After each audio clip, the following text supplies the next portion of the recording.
नमस्ते। हिंदी की इस क्लास में एक बार फिर से आप लोगों का स्वागत है। हम लोग बीए पार्ट फर्स्ट के पेपर सेकंड में आज एक नई कहानी शुरू करेंगे। कल हमने ऊंचाई कहानी का आखिरी भाग पढ़ा था। आज की जो हमारी कहानी है उसका नाम है दूसरा चमत्कार। दूसरा चमत्कार मृदुला गर्ग द्वारा रचित कहानी है। मृदुला गर्ग का जन्म 1938 ईस्वी में हुआ था। अभी वो वयोवृद्ध हो चुकी है लेकिन सक्रिय है साहित्य लेखन में। बताते हुए अच्छा फील कर रही हूँ कि मेरा उनसे मिलना भी हुआ था। चूरू में राष्ट्रीय सेमिनार हुआ था हिंदी साहित्य का। वहाँ वो आई थी मुख्य वक्ता के तौर पर और एक संक्षिप्त सा साक्षात्कार मैंने भी उनका लिया था। कठगुलाब उपन्यास पर उनको ज्ञानपीठ का सर्वोच्च पुरस्कार दिया गया था। अनित्य, मैं और मैं, चित कोबरा, उसके हिस्से की धूप, उनके कुछ अन्य उपन्यास हैं। डैफोडिल जल रहे हैं, दूसरा चमत्कार इत्यादि उनकी कहानियां हैं।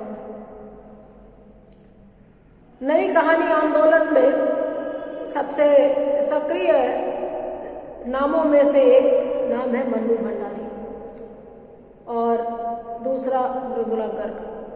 महिला लेखिकाओं में कृष्णा सोबती, मन्नू भंडारी, मृदुला गर्ग, ममता कालिया, मैत्रेयी पुष्पा, उषा प्रेमवदा।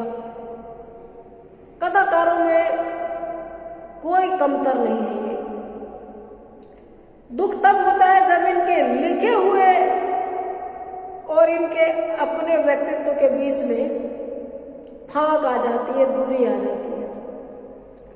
बहुत से लेखक लेखिकाओं ने इस मामले में मिलने के बाद निराश भी किया।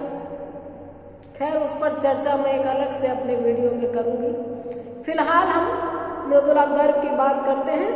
खूब लिखा है, अच्छा लिखा है, गजब का लिखा है। चितकोबरा इनका विवादास्पद उपन्यास माना जाता है।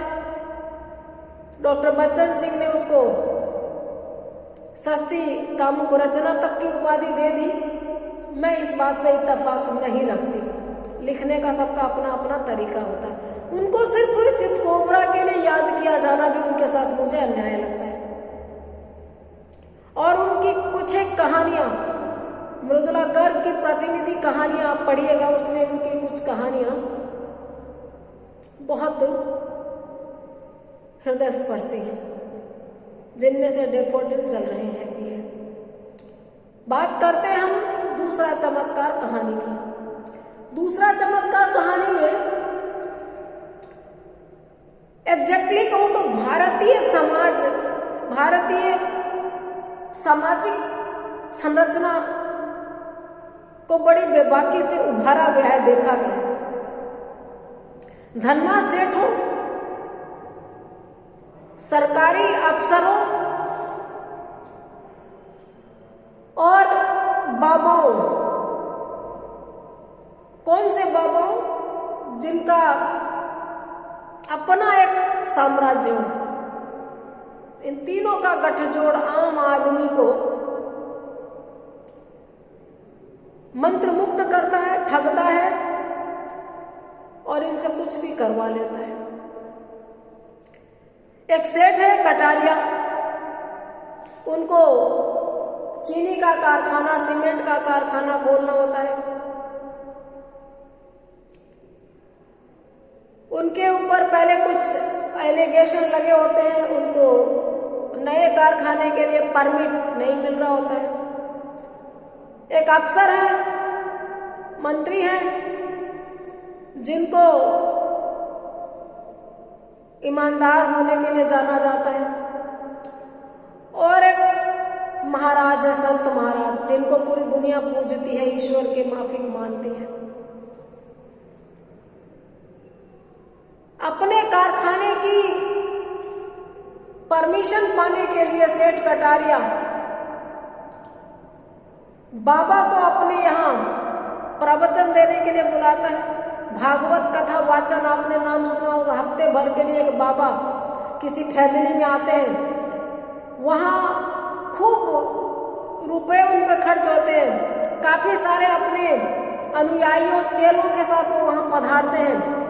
बाकायदा विवाह शादी की तरह का आयोजन होता है, टेंट लगाए जाते हैं, शहर की जनता उनका प्रवचन सुनने आती है, वो व्यासपीठ पे विराजते हैं, उनके लिए सुबह शाम भोग और बाकायदा जो कभी भगवान के कृष्ण के जन्मोत्सव का मनाया जाएगा उत्सव, भंडारा, प्रसाद वितरण, लंबी चौड़ी आरती की कवायद, उनके लिए आसन गद्दी बहुत भव्य तरीके से खूब पैसा पानी की तरह बहाया जाता है। सेठ जी एक एक रुपया व्यापारिक दृष्टि से खर्च करते थे। पत्नी इन संत महाराज की भक्त थी। कभी भी सेठ कटारिया ने उनकी बात नहीं मानी थी बाबा जी के प्रवचन की, लेकिन इस बार जब मान ली तो वो गदगद थी कि कितना चाहते हैं।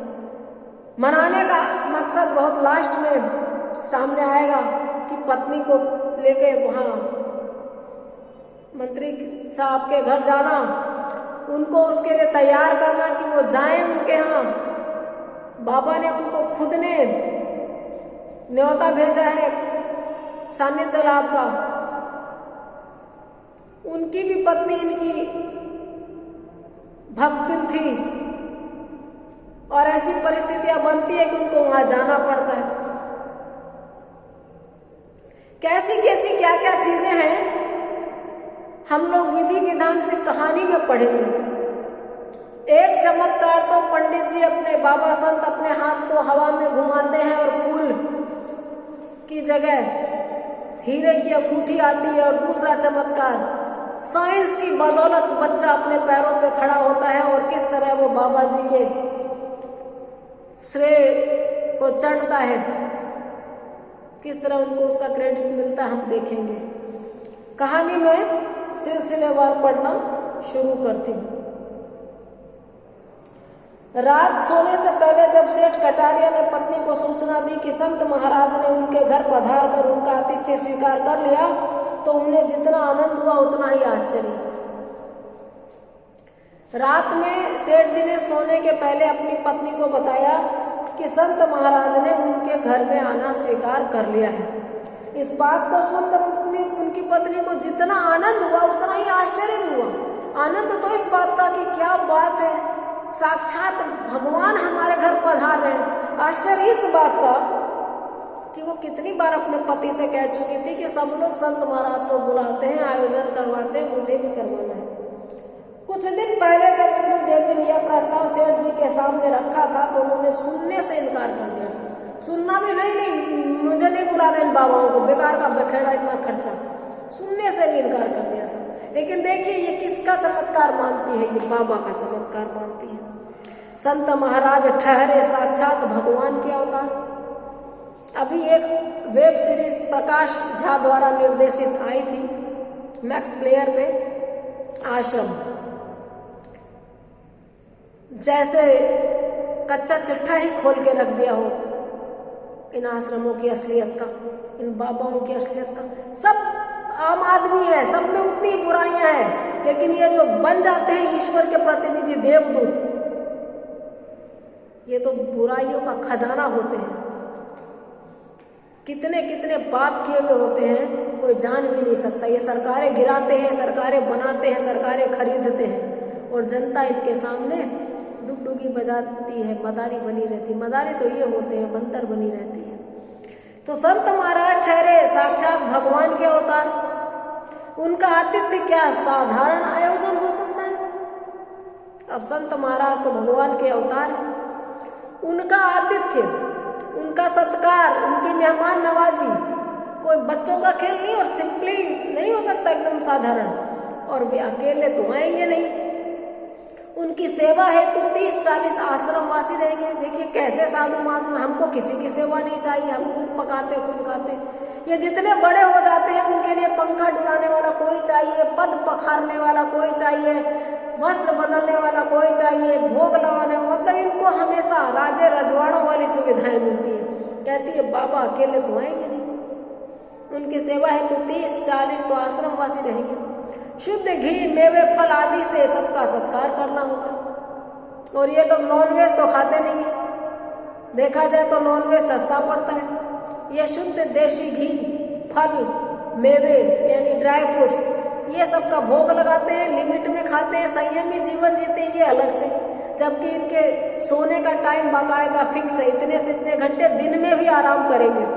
दूध और पेड़ा इस समय चाहिए और वो उस समय चाहिए। कोई ये थोड़ी है कि कुछ नहीं खाते, पानी पीते, 2 टाइम सादा रोटी खाते। गांव के खेत वाले किसान मजदूर वो ज़्यादा संयमी इस मामले में, उनके बेचारों के पास ज़्यादा सुविधाएं नहीं है। आप और हम कितना ऐश कर लेंगे, कितना खा लेंगे। बहुत हुआ तो महीने में एक बार कभी कोई चूरमा बना लेता होगा, 2-3 महीने में खीर बन जाती होगी, बाकी तो छाछ रोटी, दही रोटी, घर की साग सब्जियां। इनके वाले ऐश हमारे नहीं है। तो शुद्ध घी, मेवे, सबसे इनका सत्कार। फिर पूजा आरती की अनुष्ठान सामग्री, सुबह शाम जो ईश्वर की पूजा होगी उसमें सब लोग आएंगे, तो आरती, दिया बत्ती और उसके बाद प्रसाद। उनका नाम सुनकर जो अपार जनता दर्शन के लिए उमड़ेगी वो अलग, उनकी व्यवस्था भी होगी, उनके लिए भी कुछ न कुछ बंदोबस्त करना पड़ेगा। दुनिया भर की जनता उमड़ेगी ईश्वर के नाम पे। आखिर भगवान के दर्शन तो सभी का अधिकार है, कैसे मना करेंगे किसी आने वाले को, क्योंकि ईश्वर के भजन पे तो अधिकार सबका है। पूरा खर्चा 10,000 से ऊपर बैठेगा। आज से 30 साल पहले समझिए कि ये 10,000 रुपयों का मतलब लाखों में, कि 10,000 से कम नहीं बैठेगा।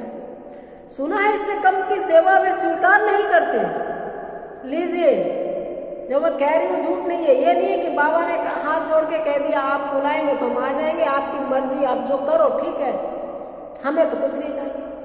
वो आने के नाम का एक क्रेडिट अलग से लेते हैं, चेक अलग से लेते हैं, नगद राशि अलग से लेते हैं, उनका फिक्स है। बनारस में, वृंदावन में, मथुरा में कृष्ण कथा वाचक है, जो है तो कृष्ण कथा वाचक, राम कथा वाचक, लेकिन आप अगर उनको इनवाइट करेंगे, आमंत्रित करेंगे तो उनकी लाखों में फीस है। 7 दिन कथा बांचने के एवज में 1 लाख, 2 लाख, 3 लाख, 11 लाख तक की उनकी फीस है। तो उस समय बाबा और उनका पक्का होता है कि इतने लोग मेरे साथ आएंगे, उनकी बाकायदा सेवा होनी चाहिए, मेरा सेपरेट शयन कक्ष होना चाहिए, मेरी गद्दी इतनी भव्य, इतनी सुंदर से मेरा आसन रचना चाहिए, जनता में खूब प्रचार होना चाहिए, पूरी की पूरी जनता सुनने के लिए, अधिकतम जनता आए सुनने को और उनको बढ़िया प्रसाद मिला जाए, ये सारा वो तय कर लेते हैं। तो ये सारी बातें यहाँ पे वो कर चुके हैं। वो बोलती है कि इससे कम में तो वो आएंगे भी नहीं, इससे कम की सेवा वो स्वीकार नहीं करते। सेठ जी जैसे उद्योगपति के लिए, जिनके जीवन का ध्येय धर्म, ईमान, उत्पादन, लाभ है, यह अनुत्पादक खर्च कितना कष्टकर होगा वे समझती थी। उनको अपने पति पर दया आ रही है कि उनके पति जिनका धर्म और ईमान, उत्पादन, लाभ है, कि किसी चीज के खर्च करके फायदा कितना कमाएंगे, वो प्रोडक्शन देखते हैं, इंटरेस्ट देखते हैं, रुचि और ब्याज, किस चीज पे मैं क्या खर्च करूंगा तो बदले में क्या मिलेगा वाले इंसान है। उनके लिए अनुत्पादक खर्च, जिससे उनको बदले में कुछ नहीं मिलेगा, उनको कितना कष्ट हो रहा होगा वो समझती है। लेकिन उसको लगता है कि ऊपर वाले की इच्छा थी, संत महाराज ने चमत्कार कर दिया। सहसा इच्छा पूर्ण होती देख अवश्य संत महाराज का चमत्कार है। मन में सोचती है तो संत महाराज की कृपा है कि मैं मन ही मन बार बार उनको याद करती थी और आखिरकार वो आ रहे हैं। और उनके पति जो पक्के व्यापारी हैं, वो बिना व्यापार, बिना लाभ वाले, बिना कमाई वाले काम पे पहली बार पैसा खर्च कर रहे हैं। अब अपने पति को कहती है, सच इतनी देर ये बातें चल रही थी मन में, डायरेक्ट हमें कहाँ जुड़ना है। जब उसके पति कहते हैं कि संत महाराज ने उनका आतिथ्य स्वीकार कर लिया है, वो आएंगे, वापस यहाँ जुड़ना है, सच उन्होंने कहा और प्रश्नों की झड़ी लगा दी। इतना बोलते ही जैसे बच्चे को बोलोगे कल हम घूमने चलेंगे, कितने बजे चलेंगे मम्मी, कौन कौन चलेगा, हम लोग वापस क्या कब आएंगे, हम वहाँ क्या क्या खाएंगे। बच्चा जिस तरह उत्सुक होकर और पुलकित होकर प्रश्नों की झड़ी लगा देता है, वैसे ही इसने झड़ी लगा दी। कब पधारेंगे, तय कब हुआ, सेवकगण कितने होंगे, अचानक कैसे तय हो गया। सेठ जी मुस्कुराए। अब सेठ जी इतने बच्चे नहीं है, इतने क्या कितने भी बच्चे नहीं है। ऐसे पुलकित हो जाना, उल्लसित हो जाना कोमल हृदय लोगों का या प्योर हार्टेड लोगों के बस की बात होती है ज़्यादातर। सेठ जी खाए या खाए भेद भरी मुस्कुराहट के साथ बोलते हैं, अगले हफ्ते 20 तारीख को आएंगे। नेक्स्ट वीक जो 20 तारीख आएगी उसमें वो आएंगे। इस बार जब मैं जमखंडी गया था, तय कर आया था। जमखंडी वो जगह है जहाँ से वो आएंगे और जहाँ इनका कारखाने की जमीन लेने का, कारखाना बनाने का मन है। और बातों का जवाब साथ ही दे रहे, सेवक कोई 25-30 रहेंगे, ये भी उन्होंने कह दिया। हाँ, पर शुभ कार्य है और तुम्हारी इच्छा। वो बोलती है कि बहुत पैसे खर्च हो जाएंगे इसमें तो कहते हैं हाँ, एक तो शुभ काम है और दूसरा तुम्हारी इच्छा। देखिए कैसा पति अपनी पत्नी की इच्छाओं को कितना सम्मान देता है। इंदु देवी गदगद हम मुस्कुरा पड़ी अपने पति की उदारता से। ऐसा करना, ऊपर के सब कमरे उनके रहने के लिए ठीक करवा लेना। डबल स्टोरी मकान होगा, बड़ा बंगलो होगा, तो ये लोग शायद फर्स्ट फ्लोर पे बात कर रहे होंगे। सेठ जी कह रहे हैं कि जो ऊपर वाला फ्लोर है उनमें जितने कमरे हैं सब उनके और उनके चेलों के लिए ठीक करवा लेना, झाड़ू पोछा लगवा के गद्दे पे चादर बिछवा के तैयार कर लेने के लिए। और पूजा का कमरा अलग रहेगा। पूजा कोई लड़की नहीं जहाँ पे वो बैठ के पर्सनली पूजा करेंगे, वहां किसी को जाने मत देना, सेठ जी ने कहा। पूजा का कमरा अलग बनेगा और उसमें कोई जाए नहीं, वही वहां पर उस भव्य सिंहासन पे बैठेंगे, विराजेंगे, वहां से वो अध्यात्म चर्चा करेंगे। दर्शन के लिए तो बड़ी जनता आएगी, कह रहे, लेकिन उनके दर्शन के लिए पत्नी बता रही कि ऐसे कैसे चलेगा। लेकिन उनका इतना मान सम्मान है, लोग उनको पूजते हैं, उनको देखने तो बहुत लोग आएंगे। हाँ, छज्जे पर से सुबह शाम आरती के बाद दर्शन दे दिया करेंगे। पूजा वो उस रूम में करेंगे। सुबह शाम आरती के बाद वो छज्जे पे खड़े हो जाएंगे और घर के सामने बहुत बड़ा पार्क है, वहां से सब जनता उनको देख लेगी।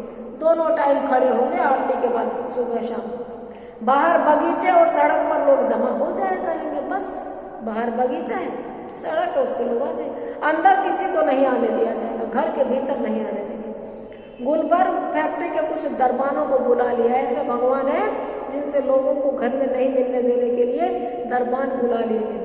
खाटू श्याम जी हो या कोई भी मंदिर हो, छोटे मोटे लोग हम जैसे जाते हैं तो धक्का मुक्की खा के घंटों बाद बारी आती है।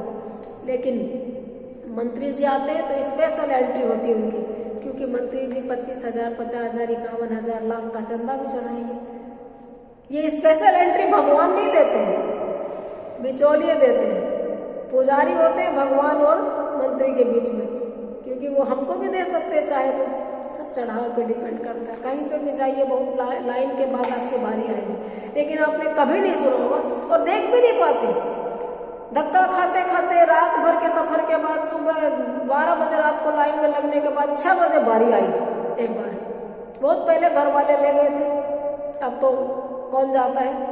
और धक्का खाते खाते आप जब एकदम पहुंच गए कि ये भगवान का पट खुला, ये उनकी मूर्ति है, तो आप सड़क के आगे निकाल दिए जाते हो। आप ठीक से देख भी नहीं पाते पलक भर के। लेकिन आपने अखबारों में पढ़ा होगा, टीवी चैनल में देखा होगा कि फला मंत्री जी, फला महोदया वहां पहुंची और पुजारी ने 1 घंटे उनको पूजा करवाई। कौन लोग होते हैं ये? सबसे प्रभावशाली और ताकतवर लोग होते हैं, वरना हमारी तरह झलक दिखला जाते रहेंगे और आगे बढ़ जाएंगे, कोई दिखता ही नहीं है। गौर से 2 मिनट आप खड़े नहीं हो सकते। खैर, मेरी ऐसी कोई रुचि है भी नहीं, मैंने अनुभव शेयर किया जब गए थे तो क्या हुआ था। तो जनता अंदर नहीं आने दी जाएगी। गुलबर्ग फैक्ट्री से दरबानों को बुलवा लिया गया। इनसे भी कुछ खास खास लोग मिलेंगे, क्योंकि इनको वो याद है कि टारगेट क्या है इनको बुलाने का। एक कथा करवाना तो एक बहाना है। और बाहर पुलिस का इंतजाम रहेगा, पुलिस भी रहेगी। मजाक नहीं है कि हर कोई भीतर मिलने आ जाए। तुम भीतर का ख्याल रखना, घर के अंदर तुम ख्याल रखना। नौकरों में कौन कौन जिम्मेदार आदमी है? मेरे ख्याल से रामू, लक्ष्मण और हीरा ऊपर के कमरों की सफाई के लिए ठीक रहेंगे। क्यों? पत्नी है, गृह स्वामिनी का तमगा मिला हुआ है, तो अंदर घर की साज सज्जा, सफाई, भोजन पानी, इसकी व्यवस्था तुम देखना। जैसे फ्री हैंड दे दिया गया। कहता है कि कौन कौन आदमी जिम्मेदार है नौकरों में, देख लो, रामू है, लक्ष्मण है, हीरा है, ये लोग ऊपर कमरे की सफाई ठीक करेंगे। अब अपनी एक चॉइस बता रही है, देखिए चॉइस कैसी है, कितनी तुच्छ चीज या कितनी बड़ी समझ रही है। हाँ, पर पूजा घर की सफाई के लिए मैं चंपा को रखूंगी। वही रामू की पत्नी बहुत कामकाजी और ईमानदार औरत है। पूजा घर की सफाई मैं चंपा से करवाऊंगी, रामू की पत्नी से। पहले जैसे रखा हुआ है और उनको परिचय दिला रही, बहुत ईमानदार बहुत है। ठीक है, देख लेना जैसा तुम ठीक समझो। अब इसमें पति क्या पंचायती करेगा, इतनी आज़ादी तो है ही औरत के पास में। ठीक है, ये तुम तय करो किसको पूजा घर की सफाई के लिए रखोगी। कल ही सबको बताऊंगी। बहुत खुश है, कहती है मैं कल सबको बताऊंगी। इंदु देवी प्रसन्न भाव से कहने लगी, माँ जी खूब खुश होगी, सास भी बहुत खुश होगी। पता नहीं शीलाबाई को विश्वास है या नहीं, इनके कोई संबंधी है शीलाबाई जिनको इन चीजों पे विश्वास नहीं है, ढकोसला सा लगता है, तो कहती है घर आया भगवान पर जरूर होगा, लेकिन जब वो खुद घर आ जाएंगे और देखेंगे उनका प्रभाव तो शायद विश्वास होगा। हेमा बीबी को कल ही कहला दूंगी, कहीं बाहर ना चले जाए। कोई फ्रेंड है जो बाहर घूमने जाती रहती है, उसको कहती है कल ही कहला दूंगी, वो ना निकल जाए कहीं बाहर। फूल मालाएं पिरोने को घर की औरतें अच्छी रहेंगी। अभी मालिक को बुला कर कह देती हूँ, घर की औरतों को फूल की माला बनाने को बिठाऊंगी, क्योंकि उनके हाथों में जो तन्मयता रहेगी, जो लगन रहेगी, वो प्रोफेशनल में, पेशेवर में कहाँ, तो मैं घर की सब औरतों को बोल देती हूँ कि फूल माला वो बनाएगी, और मालिक को अभी ही बता देती हूँ, फूलों का ऑर्डर दे देती हूँ। आगे क्या होता है ये हम नए वीडियो में, अगले वीडियो में देखेंगे। आज इतना ही, बने रहिए, जुड़े रहिए। Have a nice day.